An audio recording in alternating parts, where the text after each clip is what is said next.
Alrighty, hosses, welcome back. And in this video, what I'm going to do is I'm going to go through each one of these directories and files, and I'm going to give you guys a real brief overview of what they are and exactly what it does. And then by the end of this video, we're going to have a really solid understanding of what all the different pieces of Angular 2 application are, why they are important, and just help us understand the basic overview of a simple application.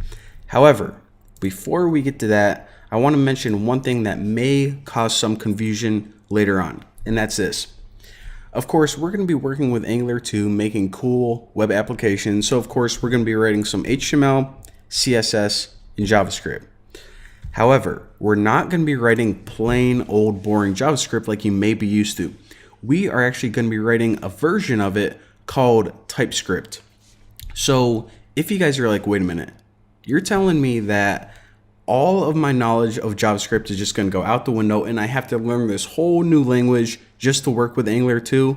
No, it's only a little bit different than JavaScript. However, it does come with some really cool features that make it incredibly easy to write Angular applications. So as long as you guys are familiar with JavaScript or any programming language really, you guys are going to be able to follow along really easy. And as you follow along with these videos, if there's ever anything different between TypeScript and normal JavaScript, I'm going to point it out. Again, it's going to be a piece of cake, so don't worry. So I say this because your browser, and actually every browser in the world, it doesn't understand TypeScript natively. So your browser can only understand JavaScript. So every time we write TypeScript, what needs to happen is before we make our application live, before we actually run it in a browser, this TypeScript code needs to get converted to JavaScript. So again, we're going to be writing TypeScript. We have to convert it to JavaScript, and then this final JavaScript gets ran in the browser. Now, usually people use programs like this one online. They're actually called transpilers. They're pretty much just translators. But the way I set up our project, and we're going to see in just a bit, is I took care of this for you behind the scenes. So we just need to worry about writing TypeScript, and we can just write it normally. And behind the scenes, we're going to see that it actually gets converted to JavaScript, and we really don't have to worry about it. But I just mentioned this because we're going to have two folders, and these files are going to be generated automatically. And if you guys are like, what the heck, where did that come from? That's kind of what's happening. So again, one last time, we're going to be writing TypeScript. Behind the scenes, the way I set it up is it automatically converts it all to JavaScript, and the JavaScript files are what your browser is actually going to use. So now that I said that, we can hop back to our project and start going through all of these directories. So this first one right here, I'll just start from the top and work my way down. Maybe I'll hop around a bit, who knows. But this app directory, this is our main application. That's what it stands for, directory. So 95% of the time, we're going to be working right in here in this file called TS. So again, this file is our TypeScript file. This is the code that we're going to be writing. And behind the scenes, there's actually a tool running that converts it to JavaScript. So again, never actually edit any of the files in here. Never mess with anything inside this directory. These files get generated automatically. So we can actually see we have a file called main.ts, which is main.typescript. We can actually look at it right now, and it gets converted to this file, main.javascript. And there's another file called app.component.typescript. That's what we're going to be writing. It gets converted to app.component.javascript. All right, simple enough. But wait a minute, what are these other files in here? I mean, we pretty much have a TypeScript file, it gets converted to JavaScript. So what the heck are these map files? Well, these map files are just extra files that basically help you debug your code. So check this out. We're going to be writing TypeScript. It gets converted to JavaScript that the browser is going to run. So if there's ever an error in here, it's going to say, there's actually an error with line number 13. So we're going to look at our code. We're going to be like, yeah, actually we wrote TypeScript and there isn't a line number 13. So can you help me out? That's what those map files do. So they basically help you debug.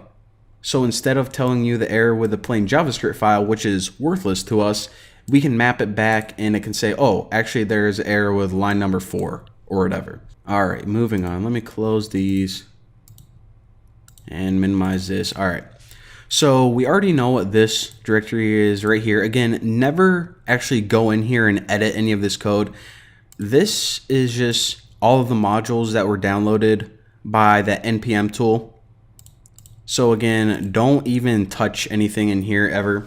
And this next one right here, these typings are basically whenever we use new libraries, normal JavaScript doesn't understand some of the syntax that we use by default. So we use these typings file to pretty much say, hey, these definitions define the new rules, and that way our compiler or transpiler can convert other new JavaScript stuff to plain old JavaScript. Again, inside here, never even touch it. But you know, I just wanted to explain what it was real quick. This git ignore file, if you are unfamiliar with Git, then this is basically saying, all right, what files do you want to ignore whenever you are working with your repo? So most of this code, whenever I put it online for you guys, of course, I want you guys to have, but some files like this is the settings file for my IDE, and it says, hey, ignore the settings. The people really don't care what font size or colors I use. So again, the non-important files you can declare right there. Index.html. This is, of course, the main index or homepage for your website. Package.json, I'm sure you guys already know what this is. Basically, it's basic info about your project and also information about what libraries and dependencies that your project needs. And again, whenever you run npm install, it actually looks through here and installs all of this and sticks it in your node modules. Pretty cool.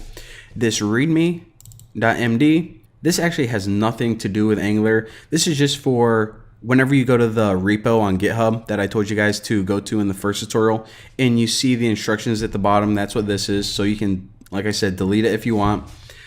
All right, so this tsconfig.json, let me close out of this one.